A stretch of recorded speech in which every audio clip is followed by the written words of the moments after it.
Hi hello నమస్తే, this is Sai Kiran Perikala. మనం ఈరోజు they call him OG movie review మాట్లాడుతాం.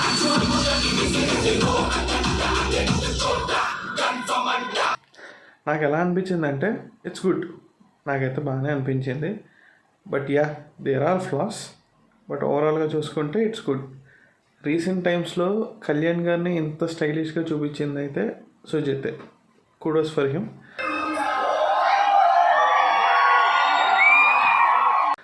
అండ్ ఆబ్వియస్లీ మీ అందరికీ తెలిసిందే, main wow factor is music. Thaman గారి మ్యూజిక్. సో థియేటర్స్ అదిరిపోయినాయి మ్యూజిక్ తోటి. But ya, I do have complaints. Story నాకు చాలా తినలేని అనిపించింది.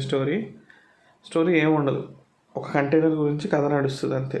బట్ అగైన్ అందులోనే మీకు పవన్ కళ్యాణ్ గారిది ఫ్రంట్ అండ్ బ్యాక్ అని చూపిస్తూ ఉంటారు, flash back, present. Casting is very good. అందరు క్యారెక్టర్స్ చాలా బాగా చేశారు. వాళ్ళకి ఇచ్చిన రోల్స్లో వాళ్ళు they did perfect. Villain character చేశారు కదా ఇమ్రాన్ హష్మీ గారు, హీఈస్ వెరీ గుడ్. నాకైతే నచ్చారు. He's good at his character.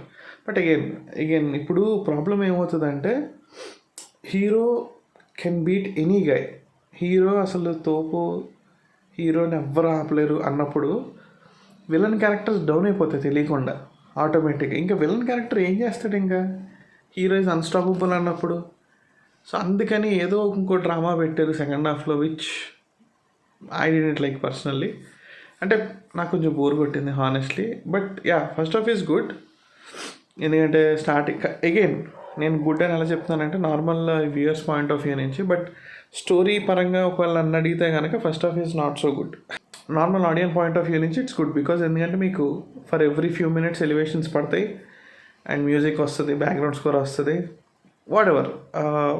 Okay, మిమ్మల్ని ఇంప్రెస్ చేస్తారు. బట్ మోర్ క్యారెక్టర్స్ని ఇంట్రడ్యూస్ చేస్తారు ఫస్ట్ హాఫ్లో. ఏదో జరుగుతున్నట్టు వరల్డ్ బిల్డింగ్ జరుగుతుంది, కానీ పెద్దగా ప్రోగ్రెస్ అవ్వదు ఫస్ట్ హాఫ్.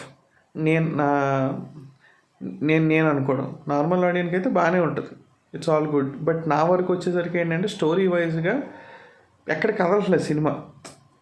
పవన్ కళ్యాణ్ గారు ఉంటారు కానీ ఓన్లీ ఎలివేషన్ షాట్స్ ఫస్ట్ హాఫ్లో. ఇంటర్వెల్కి వచ్చేటప్పటికి బాగానే ఉంటుంది. ఇంటర్వెల్ సీన్ ఆబ్వియస్లీ బాగుంటుంది. సెకండ్ హాఫ్ స్టార్టింగ్ ఒక 2-3 సీన్స్ ఉంటాయి, టెరిఫిక్. అసలు అలా సెకండ్ హాఫ్ మొత్తం ఉండుంటే సినిమా ఎక్కడో ఉండేది. నేను అసలు భలే ఉందరా, చాలా బాగా తీశారు, 2-3 సీన్స్ భలే ఉన్నాయి అనుకున్నాను. Then Arjun Das comes into picture. అక్కడి నుంచి నాకైతే కొంచెం